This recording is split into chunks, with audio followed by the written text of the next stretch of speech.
Welcome to Barbie's Bitch House. So this is What episode is this? This is episode 72. If this fucking phone does not turn off, thank you. Anyways, so this is episode 72. This is our 8th season. Yay! And we're going to be reading another book I wrote. Another book that you wrote in high school. Called The Fraternity. Now, this one... It's kind of connected to the one that we have read previously, but it's only like a little bit of a connection. It's only because one of the main characters, I believe, went to Orion. It's Shayna and Shannon, I believe. That they went to Orion University? Yeah, I don't remember if they're mentioned in this or not. So basically they were mentioned to go to that university, and then this book is about that university. And so we're going to be following a bunch of fuckery. Yeah, this one's very... I think... has said that they think this one could possibly be worse than the other. It's just very angsty. Like, I was going through a lot of pain in my life when I was writing this, and I had a big hate towards, like, straight men, because straight men have always been the ones to, like, bully me and always call me a faggot and always make fun of me, so I was mad. Should we read the synopsis first to them so they, like, have an idea of what it is? Well, I was going to read the back first. Yeah, read the back first. Okay, the back says, college freshman Daniel Boggins... The names are already bad. And his boyfriend Jackson Hughes are thrilled when Danny Ortega invite them to pledge a fraternity. Invite? I think it should be invited them to pledge to a fraternity. Yeah, I was a stupid hoe. Omega... What is that? I don't remember. Omega Phi... Sigma? Yeah. Omega Phi Sigma. Ew! Omega Phi Sigma. However, what they don't realize is that Danny has darker intentions than what meets the eye. Through the hazing process, the pledges begin dying or getting horrifically injured. Daniel is one of them, but Jackson comes back determined to seek revenge on the frat boys who made his life a living hell. Anyway, are you gonna rewrite this one? Maybe eventually, but it's also gonna be an instance where I'm not even probably gonna use this, like, plot of it. Or it'll have a similar plot, but it'll probably be different. Guys, if you didn't know, this is called The Fraternity. The Fraternity. Okay, so let's open it. Oh, look, you signed it yourself because you're so special. I wanted to feel cool. Part 1. Yeah, there's 2 parts. So we have a prologue that we're going to read. We need to read the prologue. I was seeing how long... Okay. Prologue, it says, 1 year ago. The pledges all stood blindfolded, not knowing where they were. Danny Ortega smirked at their scared faces, not knowing what would hit them. All they had to do was take a leap of faith. Listen up, pledges, Danny said. All you have to do for this round of hazing is take a leap of faith. This will show us that you wholeheartedly put your trust in us, he said. Desperate to win Danny's affection, Ajax quickly jumped, putting all of his trust in Danny. His head hit the bottom of an empty pool, falling at least 10 feet. A sickening thud and crack resonated around the pool. This scared the pledges. Danny smirked down at Ajax's body, pleased that he could so easily manipulate the pledges.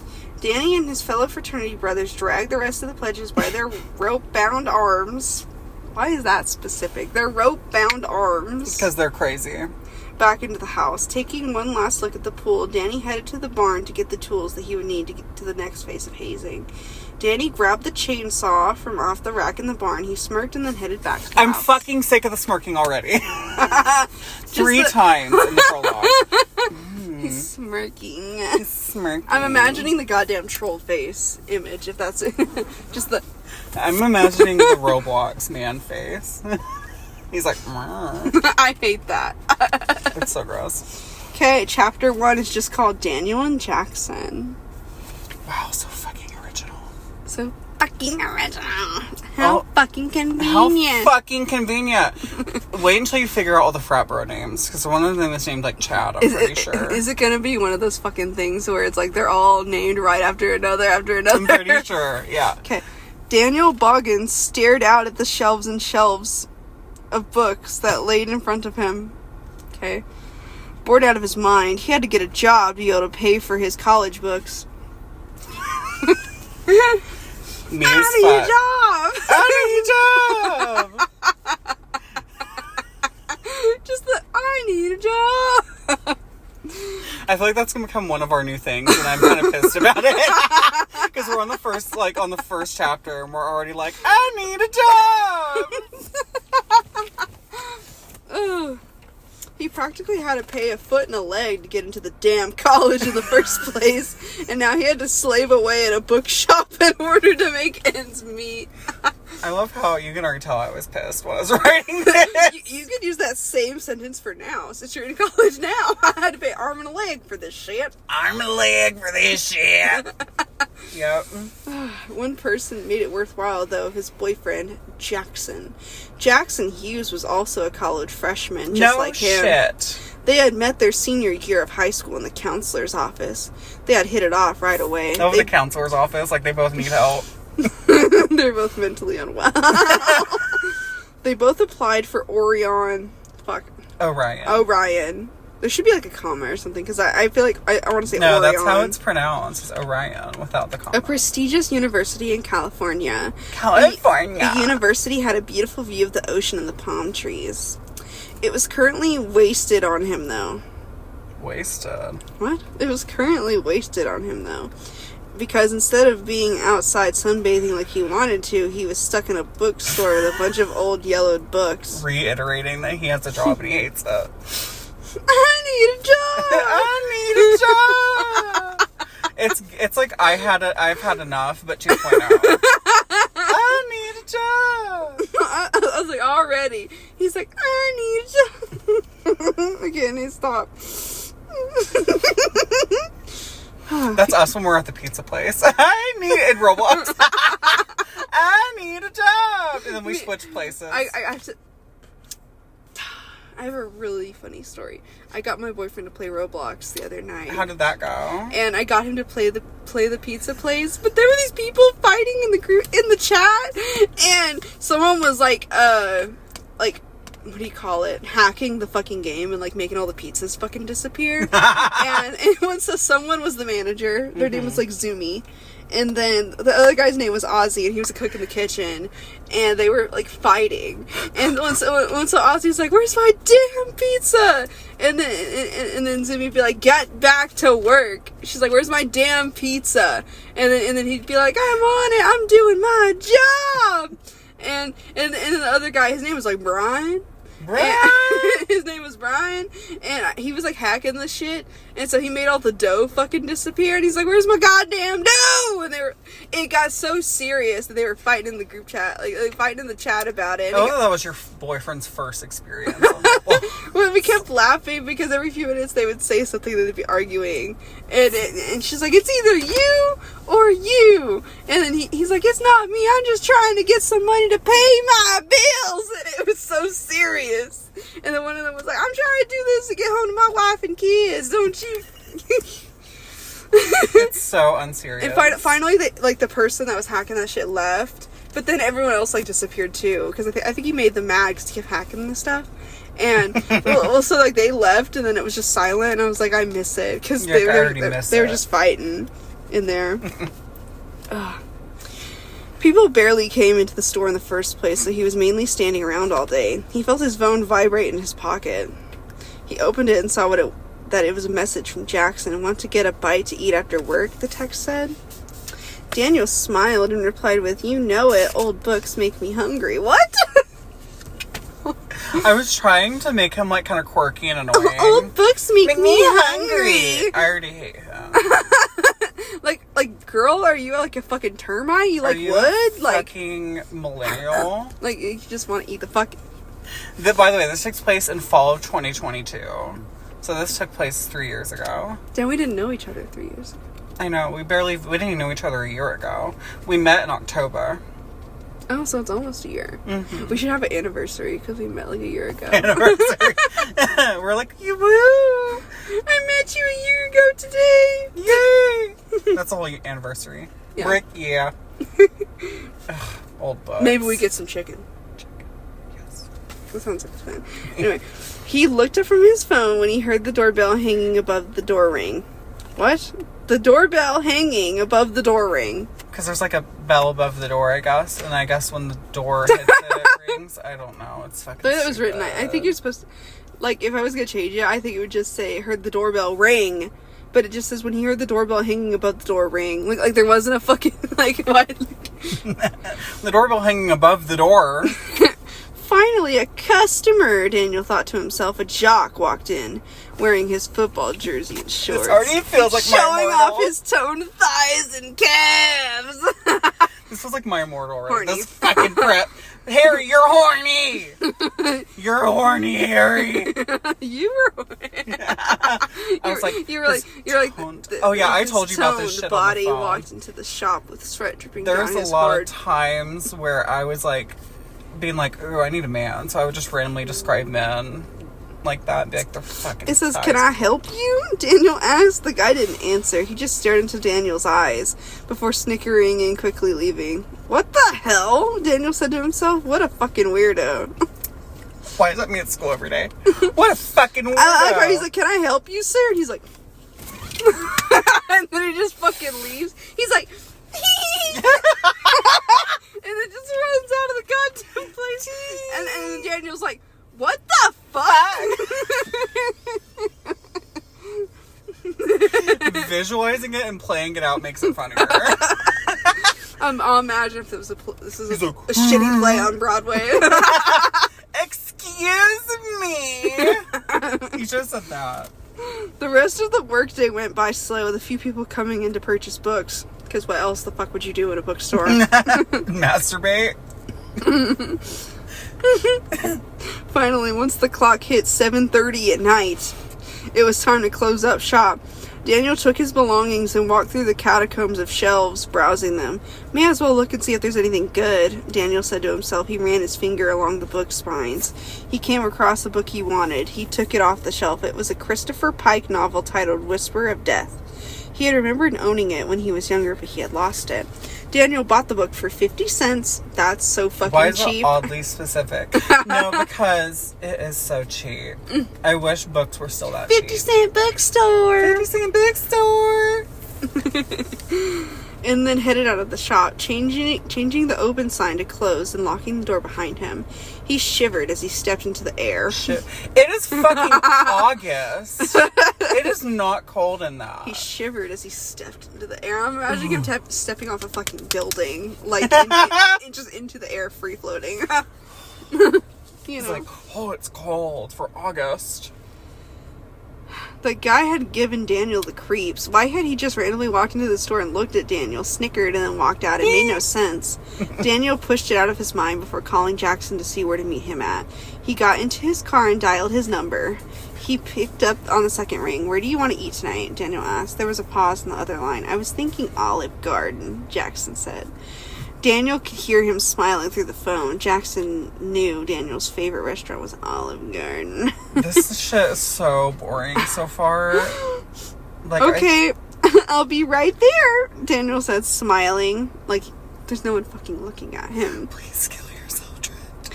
Jackson was truly the love of his life, his other half, the yin to his yang. It had taken Daniel so many years to finally come to terms with his sexuality, projecting. Why am I writing the most straight gay characters?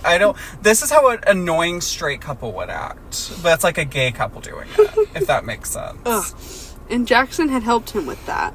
They held hands together on campus and showed public affection. There's a person with like a fucking cloak over there. Is that fucking... What's his name from fucking Hogwarts? Malfoy's dad? Snape. Malfoy's Lucius? dad. Lucius Malfoy. Is that fucking... You know, there's a guy that I see around here that has like really long, like kind of blonde hair like that. Mm-hmm. And if that was him, that'd be really fucking funny. Because, yeah, someone's walking in a damn, like, Slytherin cloak. Anyway, it looks like they fucking disappeared. I don't see them anymore, so... Gasp. Anyway. Okay. So... Sorry. They showed public affection, just like any other couple would. At first he was afraid, but then Jackson helped him get over his fear. Daniel pulled it into the Olive Garden parking lot. He saw Jackson's car already in the parking lot. Shut the fuck up. The repeating is bad. They both got out of their cars Parking lot. and headed towards each other, Hey, babe, Daniel called to Jackson. That's so fucking straight. I hate the way he said that. I hate it! They kissed each other before heading into the Olive Garden. They got seated at a booth. At the Olive Garden? At the damn Olive Garden! At the fucking Olive Garden! I need a job! At the Olive Garden. The Olive Garden. I need a job. Okay, they got seated at a booth. The waitress brought a basket of breadsticks to their table. So how's your day been? Jackson asked. Boring, Daniel replied. Barely anyone came into the bookstore today. However, this one guy came into the store, looked at me, snickered, and left. That's weird, Jackson said. Jackson said. That sounds bad. Daniel nodded in agreement. They ate their food when it arrived to their table, discussing their college classes. They didn't even order food yet, though. So why did the food already arrive to their table if they haven't ordered?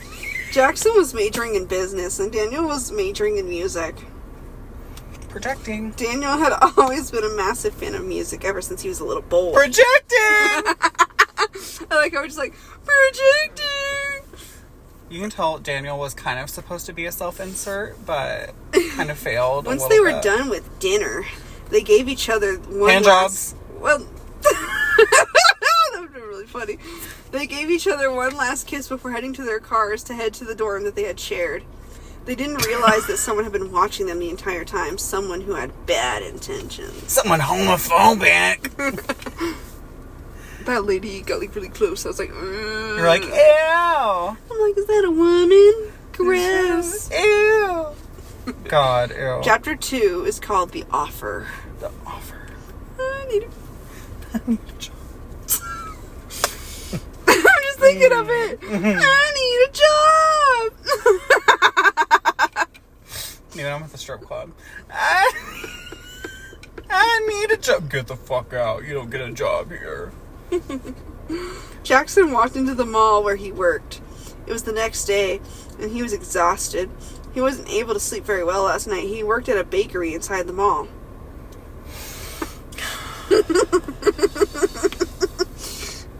In the parking lot. It just said he worked at the mall, and then it's like he worked at the bakery. In the mall. In the mall. The smell of cake wafted into his nose. Sorry. Oh, God damn it. Baking was his passion. Making an aromatic explosion. Baking was his passion, but lately the days just dragged on and on. He was tired of the same routine every day. He was thinking of maybe joining some clubs or something to actually feel like he was part of something again. Whoa. What the fuck? That got a little too deep. I was like, whoa. How did it go from cakes to I'm depressed, I need to feel things again? Ever since he had graduated high school the previous May, he had felt lost. Projecting. Had you graduated at this point? No. Oh. I was about to. Okay. Even though his high school experience sucked, he knew everyone there and he had grown up with all of them. Here, he knew nobody except Daniel. Hell, Daniel was the only real thing keeping Jackson going these days. His muse, his motivation, his everything. Projecting! I'm not even hitting my face because it's projecting. I'm doing this because it's fucking cringe. Good morning, Jackson, Jackson's boss exclaimed as he clocked in. Jackson uttered a low effect. What? He was already in the fucking bakery. Why the fuck did he just clock in? Why would that not be the first thing that you do? Yeah, anyway. Jackson uttered a low effort morning and went into the back where all the baking took place. His coworkers had already started baking. Cake pops and slices of cake sat stacked on shelves, ready to be sold to the customers. Jackson spent most of the day mixing cake batter together and making cake pops. He jerked his head up when he heard his name. He looked out at the register and saw a young man wearing a jersey, very obviously an athlete, pointing at him. So he's not an athlete? Are they both like two little twinks dating each other? Jackson, I feel like, is the more masculine one of the two. Like, I remember writing it that way, but I don't think he's like an athlete. Like, he's not like a jock. Jackson isn't. Yeah. The frat guys are, because of course stereotyping is always fun to do if it's about straight. Funny, right? Funny. Okay, it says, confused, he came out to confront the man. Confront? Like, why are you staring, bitch? Like, should lose the two. How can I help you, sir? Jackson asked. He looked down at a rainbow cake on display and asked, do you know who made this cake? Why is it just because he's a fag that he made a rainbow cake? What the fuck is this? No, I'm trying to, like, introduce the homophobia subtly. He's like, who made this fag cake? Whoever made this cake is a queer. Like, you can't just have a rainbow cake and it not be gay. Anyway, do you know who made this cake? The man asked. I did, Jackson replied, and the man smirked and said, wow, you're a really good baker. What inspired you to make that? Well, the gay flag is a rainbow, and I'm gay, so I thought I would make a cake using a rainbow. So fucking original. So fucking original. This is awful. This is so badly written. Jackson said the man put his finger to his chin as if thinking, interesting, he said before walking away. Weirded out, Jackson headed to the back to continue baking. By the time he was finally done, he was exhausted. He clocked out and headed home. The mall was just beginning to close up. The mall? The fucking mall? Hey, said a male voice to Jackson. Jackson turned around and saw the man from earlier who asked him about his cake he had made. Hi, Jackson asked, confused. I just thought I should introduce myself. My name is Danny Ortega, and I was wondering if you would like to be a part of a fraternity, Danny asked. Jackson was thrown aback from the question. It was just so random. Who the hell asked random bakers if they wanted to join fraternities? I don't know, Jackson said. Well, just think on it, and if you decide that you want to join, just call my number. Random bakers, Danny said. Danny handed Jackson a card with his phone number on it. Jackson tucked the number into his pocket before heading out. Oh, if they get in a fight over that, that'd be really funny. Oh, that would be funny. I don't think that happens, though. That would be really hilarious, though. Yes. Danny turned around to wave at Jackson before leaving. See you around, he said. Little did Jackson know Daniel had gotten the same offer from a guy he had been working at the bookstore. When a guy walked in and asked him if he wanted to join a fraternity. Why are we reiterating this? What's very confusing is Daniel and Danny have very similar names, so I got it mixed up for a second. Yeah. He said he would think about it, and then the guy left, snickering. Daniel was definitely weirded out, but there was nothing to worry about, right? I like how he's just like, and then he just fucking slithers away, and then they're just like, this sounds fun! What the fuck? They're like, what the fuck? Chapter 3, let's do it. Let's do it! In a black Santa napkin. That's how I read that voice in. I was thinking, let's do it. They did butt stuff. The end. Chapter 4. The end. My asshole hurts. That's the end of the chapter. When Jackson got into his dorm room, he saw Yes. Daniel laying on the bed. Oh, God. I hope they're not going to do sex. Listening to music. When Daniel saw Jackson, he took off his headphones and sat up in his bed. I had the weirdest encounter today, Daniel said. So did I. Did they not already fucking talk about this? Well, no, he just got home. Because, no, I thought at dinner they were like, no, because at dinner he literally mentioned to Daniel that a guy looked at him all weird. Well, Daniel, that happened the day before. And then, so now this is the next day. I love how you're justifying my own writing to me because I hate it. I'm like, what's going on? Well, no. It said it was the day after. So I guess he did it the same day that he did that to Jackson, I'm assuming. Yeah. Jackson replied, I was invited to join a fraternity from some random dude at the bakery in the mall. That's weird because someone else came to my work as well and asked me if I wanted to join, Daniel said. Jackson looked at Daniel confused. That's weird, Jackson said. Agreed. Maybe they're just going around campus asking random guys if they want to join. Is the mall on campus? Daniel said. So are you thinking of joining? He asked Jackson. Who has a mall on a campus? That's... I feel like it wasn't on campus, so that's a big plot hole. Yeah, well, I was like, it says maybe there's other people around campus. I'm like, I hate how boring this one is so far, but I'm sure it'll get better. Yeah. I know it does, but it takes a little bit. Are you? Jackson asked him. I will if you do. Daniel thought to himself for a moment before answering. I don't know. I kind of want to. It would give us something to do when we aren't working and don't have classes. Jackson nodded in agreement. I've been wanting to do more on campus as well, since I didn't do much in high school, he replied. Well, then it's final. We will join that fraternity, Daniel said. He gave me his number, so I'll call him quickly and tell him me and you are interested in joining. Daniel dialed Danny's number, and he picked up on the second ring. Changed your mind? Danny asked gleefully. Yes, me and my boyfriend would like to join. Okay, keep in mind the frat bros are very homophobic and they only kill gay people. Yes. Daniel exclaimed, "We think it would be fun." He said, "Here's the thing. You'll have to go through the hazing process, but that's a piece of cake. After that, you can officially be a part of our brotherhood." Why is Daniel trying to write a straight guy? Why is he like a fruitcake too? He's like, it's a piece of cake. Anyway. "Okay, we're in," Daniel said. "Come to the Omega Phi Sigma house tomorrow. That's the frat house. The hazing will start then," Danny said. Daniel agreed and hung up. "We'll head to the frat house tomorrow," Daniel said. How long is this moment going on for? Okay, y'all, we're going to end this episode here, and we will see you guys next time. Bye. Bye.